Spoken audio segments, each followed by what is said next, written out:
दोस्तों, एक लड़की स्टेशन के ऊपर भीख मांगा करती थी। रोजाना की तरह उस रोज भी ट्रेन आकर रुकती है और ट्रेन से कुछ सवारी जिनका गंतव्य स्थान आ चुका था वो उतरते हैं। ये लड़की उन सभी के पास में भीख मांगने के लिए जाती है और मांगते मांगते तभी एक ऐसे शख्स के पास से पहुंचती है जिसको देखकर ये लड़की हैरान हो जाती है और वहां से एकदम भागने लगती है। दोस्तों, आखिर कौन थी ये लड़की और कौन थे वो शख्स जिसको देखकर ये लड़की भागने लगी, हम सब जानेंगे इसी वीडियो के अंदर। आपसे गुजारिश है कि आप सभी इस वीडियो के अंदर बने रहें। अगर आप इस चैनल पर नए हैं तो इस चैनल को ज़रूर सब्सक्राइब करते हुए चलें। दोस्तों, मेरा नाम है अब्दुल जब्बार और आप देख रहे हैं न्यूज़ शेल्टर। दोस्तों, ये कहानी बताई जाती है चंडीगढ़ की, जहाँ एक अमीर आदमी अपनी फैमिली के साथ में रह रहा था। इसके घर के अंदर ये खुद, इसकी बीवी और एक 20 साल की लड़की नेहा और 8 साल का इनका एक बेटा था। ये चारों फैमिली बड़ी हँसी-खुशी के साथ में उस घर के अंदर रह रहे थे।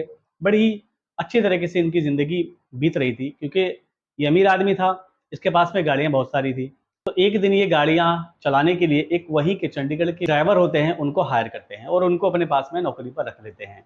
जब भी कहीं जाना होता था, उस ड्राइवर को बोल के गाड़ी के थ्रू वो कहीं पर भी आया जाया करते थे। कभी अगर घूमने जाना होता था, तो वो ड्राइवर उस गाड़ी में उन सबको घुमाने-फिराने भी ले जाया करता था।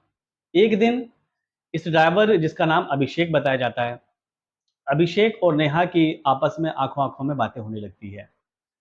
अभिषेक नेहा को देखता है, नेहा अभिषेक को देखती है और दोनों में ही आंखों-आंखों में प्यार होने लगता है। धीरे-धीरे उनकी आंखों की बातें लबों की बातों पर आ जाती है।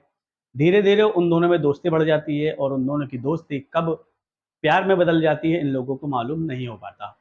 कुछ दिन मामला ऐसे ही चलता है, फिर एक दिन नेहा उससे कहती है कि अभिषेक, तुम मुझसे शादी कर लो, मैं तुम्हारे बिना नहीं रह सकती।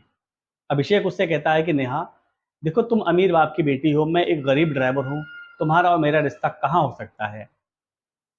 नेहा कहती है, मुझे अमीरी गरीब से कोई मतलब नहीं, मैं तुमसे प्यार करती हूँ और तुमसे ही शादी करूंगी। अभिषेक उसको काफी समझाता है लेकिन वो नहीं मानती है। फिर एक दिन नेहा अपने हाथ की नस काट लेती है और नस काटने के बाद उसके पापा तुरंत अभिषेक को फ़ोन करते हैं। अभिषेक रात में ही अपने घर से आता है और गाड़ी में बिठाकर उसको हॉस्पिटल लेकर चला जाता है। नेहा को हॉस्पिटल के अंदर एडमिट कर लिया जाता है। कुछ दिनों उसका वहाँ पर एडमिट ही रहती है और वहाँ पर उसका इलाज चलता रहता है। एक दिन नेहा और नेहा के पापा उसको खाना देने के लिए नहीं जा पाते क्योंकि उसको कहीं और जाना होता है, तो अभिषेक उनको खाना देने के लिए हॉस्पिटल के अंदर चला जाता है। तो नेहा उससे कहती है कि अभिषेक, देखो, तुम मुझसे शादी कर लो, वरना आज मैंने नस काटा है, कल मैं उससे भी बड़ा कदम उठा सकती हूँ। ये सुनकर अभिषेक उसको चुप करा देता है और वो कहता है कि नेहा, मैं भी तुम्हारे बगैर नहीं रह सकता। तुम आज के बाद से कभी भी अपने अपने आप को नुकसान करने के बारे में मत सोचना। बहरहाल नेहा अब ये कहती है कि अभिषेक, मैं तुम्हारे बिना नहीं रह सकती, मुझे तुम्हारे साथ ही ज़िंदगी बितानी है, तो तुम और मैं यहाँ से भाग चलते हैं। अभिषेक काफ़ी उसको समझाता है लेकिन वो नहीं मानती है। फिर थक-हार अभिषेक एक दिन बाइक लेकर उसके घर के नीचे खड़ा होता है। नेहा अपना सामान वगैरह इकट्ठा करके बाइक के ऊपर बैठ के अपने माँ-बाप को छोड़कर भाग जाती है। दोस्तों, अगले दिन जब उसके माँ-बाप को मालूम लगता है कि नेहा ने इतना बड़ा कदम उठा लिया है, क्योंकि बाप उसका अमीर था इसलिए उसको ज़्यादा दिक्कत नहीं हुई उन दोनों को ढूँढने में। उन दोनों को ढूँढ लिया जाता है क्योंकि नेहा ने अभिषेक के साथ में कोर्ट मैरिज कर लिया था। अब उसको पुलिस की प्रोटेक्शन भी थी क्योंकि नेहा बालिग थी, तो उसके माता-पिता उसके ऊपर ज़्यादा ज़ोर-ज़बरदस्ती भी नहीं कर सकते थे। नेहा के पिता उसको काफ़ी समझाते हैं कि बेटा, ये गलत है, हमारी इज़्ज़त का कुछ तो ख़्याल करा होता, लेकिन नेहा उसकी एक नहीं मानती और अभिषेक के साथ ही ज़िंदगी बिताने के लिए राज़ी हो जाती है। तब गुस्से में आकर नेहा के पिताजी भी कहते हैं कि ठीक है, तुमने जो फ़ैसला करा है, अच्छा ही करा होगा, लेकिन आज के बाद से तुम्हारा मेरा रिश्ता बिल्कुल ख़त्म। मैं तुम्हारे लिए मर गया और तुम हम लोगों के लिए मर गई। इतना बोलकर नेहा के पिता वापस आ जाते हैं और नेहा अभिषेक अब साथ में ही रहने लगते हैं। दोस्तों, वक्त बड़ा बलवान होता है, समय बड़ा बलवान होता है। धीरे धीरे समय बदलता है और इन दोनों को शादी के तकरीबन 2 साल हो जाते हैं। 2 साल के बाद नेहा के पिताजी अपने छोटे बेटों को लेकर एक जगह तीर्थ यात्रा पर जाते हैं। तीर्थ यात्रा से वापस आते हैं, ट्रेन पर रुकते हैं, काफ़ी लोगों की भीड़ होती है, तो ये अपनी बीवी से कहते हैं कि अभी रुक जाओ, थोड़ी पहले भीड़ कम हो जाने दो, तब हम उतर जाएंगे। तो जैसी ही भीड़ कम होती है, ये ट्रेन से उतरते हैं, तभी एक फटेहाल कपड़ों के पहने एक लड़की आती है और लड़की जैसे ही इसको देखती है, ये उनको देख के भागने लगती है। नेहा के पिताजी भी उसको पहचान जाते हैं कि ये मेरी ही बेटी है। वो तुरंत भागकर उसको पकड़ते हैं कि नेहा, कहाँ भागी जा रही हो। नेहा अपने पिताजी को देखकर फूट फूट कर रोने लगती है। पिताजी उससे कहते हैं कि अब रो के क्या फ़ायदा, जब तूने हमारी बात नहीं सुनी थी। अब यही हुआ होगा कि तेरा पति अभिषेक जो ड्राइवर था, हमारा नौकर था, वो तुझे छोड़कर भाग गया होगा और तुझे दर-दर भटकने के लिए छोड़ दिया होगा। इससे ज़्यादा और क्या हो सकता है? जब उसके पिताजी ये बात कहते हैं तो नेहा और भी ज़्यादा ज़ोर से रोने लगती है। तभी पास एक बेंच पे पड़ी होती है, नेहा उस पर जाकर बैठ जाती है। इतने में नेहा की जो माँ है वो उसके पास में जाती है और कहती है, बेटा क्या हुआ मुझे बता। तो नेहा अपनी माँ के गले लग जाती है, माँ का दिल भी पसीज जाता है। नेहा उसे बताती है कि मम्मी जैसे ही मैंने आपका घर छोड़ दिया था, मैं और अभिषेक दोनों हँसी-खुशी रह रहे थे। अभिषेक मुझे बहुत खुश रखता था। फिर अचानक एक दिन अभिषेक को बहुत तेज़ बुखार हुआ।